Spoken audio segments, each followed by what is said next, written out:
Toto som ja pred 12 rokmi, keď naposledy v telke chodila mama ožeň ma. Čože? Tomu ver. A včera som sa vďaka novému času a Jojke bol pozrieť na comeback tejto legendárnej show. Pri vchode ma hneď zaskočili otázkou, či nenatočím jeden rýchly záber do Reelka. Samozrejme, že som povedal, že jasné, ale jediné, čo mi pri tom išlo v hlave je, že prečo práve ja. Však ja nejsom žiadna celebrita ani influencer, ale pozrite sa, ja som si tento účet pred 2 mesiacmi založil a toto je doterajší výsledok, čiže I guess, že sme na dobrej ceste. I don't know. Robím to, čo ma baví a robte to aj vy. A nenechajte sa demotivovať rečami ostatných. Neviem jak vy, ale za mňa karamelový popcorn je the shit. A taká moja klasika, že premietanie sa ani nezačalo a ja už som ho samozrejme celý zožral.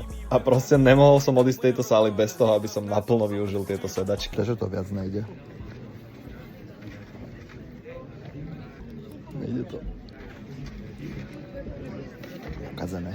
A few moments later. A úprimne si myslím, že na základe tejto prvej epizódy viem, že to bude naozaj zábava a pozor. Najbližšie ťa zoberiem na Let's Dance Party, tak daj follow a nech sa ti darí.